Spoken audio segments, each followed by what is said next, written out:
नमस्कार विद्यार्थी मित्रांनो, मी गायत्री तुम्हा सगळ्यांचं स्वागत करते आपल्या युट्यूब चॅनलमध्ये। विद्यार्थी मित्रांनो, थंबनेल वरून तुम्हाला माहिती पडलंच असेल की आजचं सेशन नेमकं आहे तरी कशाबद्दल, हो ना। तर विद्यार्थी मित्रांनो, तुम्हाला दिसतंय की तलाठी भरती आहे, नगर परिषद आहे। या भरती भविष्यात पडणार आहेत, भविष्यात म्हणजे खूप लेट नाही, लवकरच पडतील, ठीक आहे। आणि जेमतेम 2 दिवसापूर्वी आदिवासी विभाग भरतीची जाहिरात पडलेली आहे। मग या भरतीसाठी सिलेबस जो आहे तो एकंदरीत सगळ्यांसाठी सारखाच आहे। क्वालिफिकेशन हार्डनेस लेवल थोडा काय होत असेल, कमी जास्त असेल, ठीक आहे। जसं की आदिवासी विभाग भरती जी आहे ती आहे ग्रुप डी ची, म्हणजे ग्रुप डी च्या जागा आहेत आणि त्याच्यामध्ये चौकीदार शिपाईच्या जागा आहेत। 416 जागांसाठी ही जाहिरात पडलेली आहे आणि त्यामध्ये सिलेबस जो असेल तो म्हणजे सरळ सेवेचा जो आहे तोच आहे, फक्त काय तर हार्डनेस लेवल थोडी कमी असेल, कारण ही जी पदभरती आहे ही 10वीच्या बेसवर होणार आहे। तर विद्यार्थी मित्रांनो, आपला जो सिलेबस आहे तो सगळ्यांसाठी सारखा राहतो, हार्डनेस लेवल कमी जास्त चालत राहते, पण परीक्षा होणार आहे त्याआधीच आपण तयार असणं गरजेचं असतं। एखादी जाहिरात भविष्यात पडणार आहे, पण आपण जर स्वतःला आधीच प्रिपेअर करून ठेवलं तर जास्त बेस्ट असेल, कारण जेव्हापासून जाहिरात पडते तेव्हापासून परीक्षा होईपर्यंत फक्त एकच काम असलं पाहिजे, दररोज पीवायक्यू सॉल्व्ह करायचे, टेस्ट सिरीज सॉल्व्ह करायच्या, जेणेकरून तुमचा स्कोर काय होईल, एकदम चांगला होईल आणि तुम्हाला लवकर पोस्ट मिळवता येईल। कारण डे बाय डे कॉम्पिटिशन खूप जास्त वाढत आहे आणि या कॉम्पिटिशनच्या गर्दीमधून आपल्याला काय करायचंय, आपली पोस्ट पकडून लवकर बाजूला व्हायचं आहे, ठीक आहे। सगळ्यांना वाटतं ना की मला पोस्ट मिळाली पाहिजे, मग त्यासाठीच मी तुम्हाला सांगणार आहे स्टॅटिक जीकेची एक महत्त्वपूर्ण स्ट्रॅटेजी, ज्यामुळे तुम्हाला अभ्यास तर छान पद्धतीने होईलच, पण सोबतच तुम्हाला खात्री पण मिळेल की नाही यार, माझे या विषयाचे मार्क्स एकदम फिक्स आहेत, हे मार्क्स कुठेही जाणार नाही, ठीक आहे। चला तर बघूया काय असणार आहे विद्यार्थी मित्रांनो। स्टॅटिक जीके जो आहे, स्टॅटिक जीके म्हणजे नेमकं काय तर हे आधी आपल्याला माहिती असलं पाहिजे। आता बघा रे, स्टॅटिक जीके म्हणजे काय। स्टॅटिक जीके आणि करंट अफेअर म्हणजे जीके जीएस मध्ये तुम्हाला दोन पार्ट विचारले जातात। एक पार्ट असा असतो स्टॅटिक जीके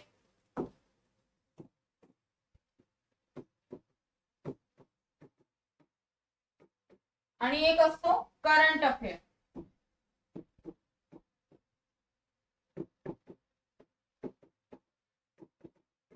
ठीक आहे।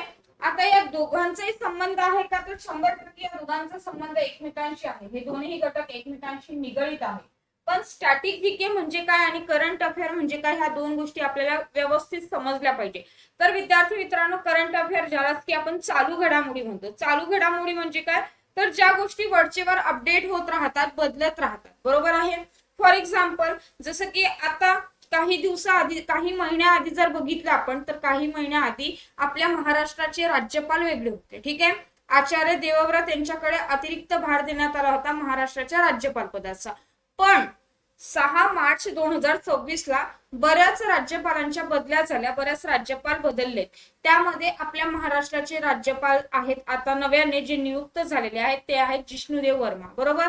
म्हणजे काय तर तुम्ही आचार्य देवव्रत हे लक्षात ठेवलं होतं, हे पाठ केलं होतं, पण झालं काय की बॉम्बे हायकोर्टच्या एक्झामच्या 1 महिना आधीच तुमचे ते एक नवीन त्यामध्ये अपडेट आली आणि जिष्णुदेव वर्मा महाराष्ट्राचे राज्यपाल झाले। म्हणजे ही गोष्ट तुम्हाला नव्यानं अपडेट करावी लागली की इथे हे आन्सर जर नेक्स्ट टाइम आपल्याला पेपरला विचारलं तर आचार्य देवव्रत येणार नाही, या प्रश्नाचा आन्सर येणार आहे जिष्णुदेव वर्मा। म्हणजे जी गोष्ट बदलत राहते, ज्या गोष्टीसाठी आपल्याला अपडेट ठेवावं लागतं, ठीक आहे, परीक्षेला जाताना वरचेवर चेक करून जावं लागतात, त्या गोष्टीला म्हणायचं करंट अफेअर, बरोबर आहे। म्हणजे चालू घडामोडी बदलत राहतात, त्यामध्ये बदल होत राहतात, रोज काय घडलं ते नव्यानं लक्षात ठेवावं लागतं, ठीक आहे। हे झालं चालू घडामोडी। पण स्टॅटिक जीके म्हणजे काय तर स्टॅटिक जीके म्हणजे असा भाग जीके जीएसचा की जो एकदा झालाय तर तो बदलणार नाही, ठीक आहे। आता जसं की महाराष्ट्राचे पहिले मुख्यमंत्री यशवंतराव चव्हाणच होते, तर पहिले मुख्यमंत्री जर महाराष्ट्राचे तुम्हाला विचारलं तर ते यशवंतराव चव्हाणच असणार आहे, ओके। त्यामध्ये बदल होणार आहे का नाही। मग हा जो प्रश्न आहे की महाराष्ट्राचे पहिले मुख्यमंत्री कोण होते, तर हा गेलाय स्टॅटिक जीके मध्ये, का कारण ते पहिले होते, पहिले राहणार आणि पहिलेच तेव्हा असेल सुद्धा, बरोबर। म्हणजे जी गोष्ट बदलणार नाहीये ती झाली स्टॅटिक जीके। समजते विद्यार्थी मित्रांनो। मग या स्टॅटिक जीकेच्या अंडर मध्ये कुठले कुठले विषय येतात, तर यामध्ये विद्यार्थी मित्रांनो स्टॅटिक जीके मध्ये जसं की इतिहास आहे, त्यानंतर भूगोल आहे, त्यानंतर सामान्य विज्ञान आहे, ठीक आहे, राज्यशास्त्र आहे, राज्यघटना आहे, ठीक आहे. हे विषय जे आहेत हे विषय कशाच्या अंडर मध्ये येतात? सगळेच्या सगळे स्टॅटिक जीकेच्या अंडर मध्ये येतात. जसं की नागरिक शास्त्र आहे, त्यानंतर अर्थशास्त्राचे काही हे असेल त्या स्टॅटिक जीके मध्ये मोडतात. बरोबर आहे. अर्थशास्त्रामध्ये काही नव्यानं बदल झाले असतील तर तो करंट अफेअरचा भाग आहे. काही टर्म ज्या आहेत त्या बदलत राहतात तो करंट अफेअरचा भाग आहे. पण काही ज्या गोष्टी आहेत ज्या फिक्स आहे, ज्यामध्ये बदल होणार नाही, तो भाग येतो स्टॅटिक जीकेचा. ठीक आहे. तर आधी तुम्हाला दोन गोष्टी समजल्या पाहिजे. करंट अफेअर म्हणजे काय, चालू घडामोडी म्हणजे काय, आणि स्टॅटिक जीके म्हणजे काय. बऱ्याच जणांना स्टॅटिक जीके मध्येच कन्फ्युजन असतं. बरोबर आहे. तर स्टॅटिक जीके म्हणजे अशी गोष्ट जी बदलणार नाहीये. ठीक आहे. त्यानंतर स्टॅटिक जीकेच्या अंडर मध्ये जसं की राज्यघटना आहे, राज्यघटनेत झालेल्या गोष्टी बदलतील का? नाही. राज्यघटना कोणी लिहिली, मसुदा कोणी तयार केला, ह्या गोष्टी फिक्स आहेत, तेव्हा त्यांनी तयार केल्या, आता त्या बदलणार नाहीये. ठीक आहे. तर हे झाल्या स्टॅटिक जीके. इतिहासात काही गोष्टी घडून गेल्या, ज्या घडून गेल्या त्या स्टील इतिहासातल्या नोंदी त्याच पद्धतीने आहे ज्या घडून गेलेल्या होत्या. ठीक आहे. त्यामध्ये बदल होणार नाही. हा झाला स्टॅटिक जीकेचा पार्ट. त्यानंतर भूगोलाचा जर विचार केला तर नद्या आहे, उपनद्या आहे, हा सगळा पार्ट कशामध्ये जातो विद्यार्थी मित्रांनो? एखाद्या याच्या म्हणजे समजा धरण आहे, कुठलं धरण बांधण्यात आलं, कुठलं नाव देण्यात आलं. आता नाव देण्यात आलं, नामकरण वरचेवर करत राहतात, पण असं नाही की आज नाव बदललं उद्या नाव बदललं. ते नाव बदलण्यासाठी फार विचारपूर्वक सगळ्या गोष्टींचा हे करून नाव बदललं जातं. पण एखाद्या गोष्टीचं नाव दिलंय म्हणजे किमान काही वर्षापर्यंत तरी तेच नाव त्याचं स्टेबल असणार आहे. ठीक आहे. मग ह्या सगळ्या गोष्टी झाल्या विद्यार्थी मित्रांनो स्टॅटिक जीकेचा पार्ट. आणि स्टॅटिक जीके मध्ये तुमचं इतिहास आहे, भूगोल आहे, सामान्य विज्ञान आहे, राज्यशास्त्र आहे. ठीक आहे. त्यानंतर नागरिक शास्त्राच्या काही टर्म आहेत. ह्या सगळ्या गोष्टी कशामध्ये मोडतात? आपल्या स्टॅटिक जीके मध्ये. त्यानंतर आता स्टॅटिक जीकेचा तुम्ही अभ्यास करत आहे तर तुमच्या एक गोष्ट माहिती असली पाहिजे तुम्हाला की तुम्ही पॉइंट वाईज जायला पाहिजे. जसं की आता एखादा समजा इतिहासातला आपण जर भाग बघतोय तर इतिहासातले आपण एक उदाहरण देते मी तुम्हाला.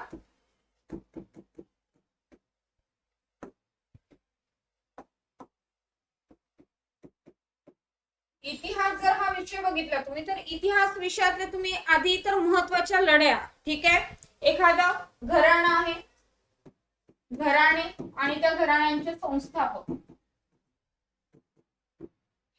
हे यावर प्रश्न वारंवार पडतात की समजा एखादा चंद्रगुप्त घराणा मौर्य घराणा आहे, मौर्य घराण्याचा संस्थापक कोण आहे. ठीक आहे. असे प्रश्न वरचे वर विचारले जातात. ठीक आहे. तर मग हे जे पार्ट आहे, एखादं घराणं, एखादं राजघराणं आणि त्याचा संस्थापक कोण आहे, तर हा प्रश्न कायम विचारला जातो आणि हा प्रश्न झाला इतिहासातला स्टॅटिक जीकेचा पार्ट. ठीक आहे. त्यानंतर तुम्हाला प्रश्न विचारला जातो की युद्धावर विचारले जातात. हे युद्ध खालीलपैकी कोणत्या दोन व्यक्तींमध्ये झालं किंवा हे युद्ध कोणत्या वर्षी झालं. ठीक आहे. हे युद्ध कुठे झालं, अशा पद्धतीचे प्रश्न विचारतात. मग तुम्ही जेव्हा अभ्यास करता स्टॅटिक जीकेचा तर तुम्ही आधी महत्वाचे घराणे पीवायक्यू काढायचे. पीवायक्यू काढून काय करायचं, महत्वाचं घराणं आणि त्याचं संस्थापक जे वरचेवर विचारले गेलेले आहेत ते एका पेजवर नोट डाऊन करायचे. म्हणजे वरचेवर वाचत राहिलं तर आपलं चुकणार नाही. त्यानंतर युद्ध आहे, कुठलं युद्ध कोणामध्ये झालंय, कशामध्ये, कुठे झालेलं आहे, कोणत्या वर्षी झालं. बऱ्याच वेळा त्या युद्धाचे साल विचारले जातात. जसं की पानिपतची लढाई आहे, प्लासीची लढाई आहे. ठीक आहे. तर कधी कधी तर विचारलं जातं की ही लढाई कोणत्या दोन व्यक्तींमध्ये झालेली आहे किंवा कुठे झालेली आहे. तर ह्या सगळ्या गोष्टी विचारल्या जातात. तर तुम्ही त्या तीनही गोष्टी त्यामध्ये नोट डाऊन करायच्या. ठीक आहे. त्यानंतर महत्वाचा पार्ट आहे भूगोलाचा आहे. नद्या आणि उपनद्या विचारतात, त्या नोट डाऊन करायच्या. म्हणजे जर तुम्हाला स्टॅटिक जीकेचा अभ्यास करायचा आहे तर तुम्ही पॉइंट वाईज जायचं. बरोबर आहे. त्यानंतर विज्ञानाच्या काही टर्म आहे, जसं की एखाद्या व्हायटॅमिन्स असेल तर त्याच्या डिफिशियन्सीमुळे हा आजार होतो. मग पहिले एकच पार्ट घ्यायचा, ही विटॅमिन आहे, त्याच्या डिफिशियन्सीमुळे होणारे आजार हे आहे. हे विटॅमिन आहे, त्याचं सायंटिफिक नाव विचारतात, त्याला या नावाने ओळखलं जातं. म्हणजे हे जे पार्ट असे तुम्ही जर पॉइंट वाईज जात असाल तर पॉइंट वाईज गेले तर तुमचा अभ्यास जास्त छान पद्धतीने होईल आणि तुमची खिचडी होणार नाही. ठीक आहे. तुमच्या डोक्यात घोळच होणार नाही. आणि मग आणखी बरेच जण म्हणतात मॅडम हे लक्षात ठेवायला किती बरं कठीण आहे, कसं लक्षात ठेवायचं. तर काय करायचं विद्यार्थी मित्रांनो, एक छोटे छोटे A4 साईजचे पेपर घ्यायचे, आपल्याला लांबून थोड्या अंतरावरून दिसेल अशा अक्षरात लिहून काढायचं सगळं, आणि लिहून काढल्यानंतर असं अशा जागी चिटकवायचं जिथे आपली वरचेवर नजर पडत राहते. मग तिथे नजर पडत राहते तर आपण काय काय पाहत राहिलं, येता जाता पाहत राहिलं आणि येता जाता ते मनातल्या मनात म्हटलं तर आपल्या सहज लक्षात राहून जात, 100% लक्षात राहून जातं. ठीक आहे. त्यानंतर दुसरी महत्वाची गोष्ट आहे, यामध्ये आणखी काही पार्ट आहे, जसं की नृत्यावर प्रश्न विचारले जातात, कुठले नृत्य आहे, कुठल्या राज्याशी संबंधित आहे, त्यानंतर त्या नृत्याबद्दल फेमस व्यक्ती कुठले आहे हे विचारले जातात, उत्सव विचारले जातात, एखादा उत्सव कोणत्या राज्यामध्ये साजरा केला जातो, त्या उत्सवाची नेमकं काय वैशिष्ट्य आहे, अशा टाइप मध्ये सोपे सोपे प्रश्न पडतात, वन लाइनर. त्यानंतर आणखी तुम्हाला एक प्रश्न असा विचारला जातो की एखादा राष्ट्रीय उद्याने विचारले जातात, हे राष्ट्रीय उद्याने नेमके कुठे आहे, कोणत्या प्राण्यासाठी फेमस आहे, प्रसिद्ध आहे. ठीक आहे. त्यानंतर आणखी महत्वाचा पार्ट विचारला जातो, खेळ आणि खेळाडू विचारले जातात, खेळाडू विचारले जातात. म्हणजे माझं काय म्हणणं आहे की तुम्ही स्टॅटिक जीकेचा जेव्हा अभ्यास करता, तुम्ही जर खिचडी एकदम असं डोक्यात ठेवलं तर ते तुम्हाला कठीण जाईल. पण तुम्ही टप्प्याटप्प्यात पॉइंट वाईज करून घेतलं की नाही यार आज मी सगळे नृत्य करणार आहे, आज मी मग सगळेचे सगळेच करायचे का, एवढे नाही विचार. ठीक आहे. काही नृत्य तुम्ही PYQ एकच PYQ तुम्हाला 4-4-5-5 एक्झाम मध्ये आलेला दिसतो, मग तेच नृत्य काढायचे जे जास्त विचारले गेलेले आहे. तसे तर सगळे काढा, पण वेळ जर कमी असेल तर मोजके काढा, पण व्यवस्थित करा. उत्सव सगळेच उत्सव विचारले जातात का, किंवा कधी कधी जसं की मकर संक्रांती आहे, मकर संक्रांती या उत्सवाला वेगळ्या वेगळ्या राज्यांमध्ये वेगळ्या वेगळ्या नावाने ओळखले जाते. मग मकर संक्रांत पंजाबमध्ये काय म्हणतात, गुजरातमध्ये काय म्हणतात, महाराष्ट्रात काय म्हणतात. ठीक आहे. त्यानंतर बाकी बऱ्याच ठिकाणी काय काय म्हणतात, या नावाने तुम्ही सगळे वेगळे वेगळे करू शकता, क्लासिफिकेशन करू शकता. असा जर तुम्ही अभ्यास करत असाल तर 100% तुम्हाला सोपं जाईल आणि लक्षात राहणार तुमच्या 100%. आणि पेपरमध्ये तुम्हाला गोंधळ वाटणार नाही, किंवा असं होणार नाही की यार मी तर हे केलं होतं पण मी इथे येऊन पूर्णपणे ब्लँक झाली. बरेच वेळा होतं असं की यार मी हे केलं होतं पण मला नेमकं आठवत नाही, मी खूप कन्फ्युज होते. मग तुम्ही जेव्हा घरी येता ना पेपर सोडून, मग जेव्हा तुम्ही आन्सर की चेक करता तेव्हा तुम्ही स्वतःला एवढे दोष देता, अरे यार माझ्या सिली मिस्टेक झाल्या. त्या सिली मिस्टेक कशामुळे होतात, कारण आपण प्रॉपर स्टडी करत नाही, प्रॉपर मेथड वापरत नाही, डोक्यात खिचडी असते की गोंधळ गोंधळ गोंधळ, आणि तिथे पण सुद्धा आपण गोंधळच करून येतो. ठीक आहे विद्यार्थी मित्रांनो, इथपर्यंत लक्षात आलेलं आहे. आणि ही स्ट्रॅटेजी वापरा, 100% तुमचा अभ्यास चांगला होईल. आता तुम्ही म्हणणार मॅडम, आणि मी आणखी एक सगळ्यात महत्वाचा जो पॉइंट आहे तो महत्वाचा पॉइंट असं सांगणार की PYQ सॉल्व करा, रिव्हिजन करा. ठीक आहे. PYQ सॉल्व करा. आता तुम्ही म्हणणार मॅडम PYQ आणि रिव्हिजन जवळपास सारखंच आहे ना. हे बघा, पहिले PYQ सॉल्व करायचे, आपल्याला किती पद येतंय किती पद जमतंय हे बघायचं, जिथे चुकलंय त्याच गोष्टीची काय करायची, रिव्हिजन करायची. ठीक आहे.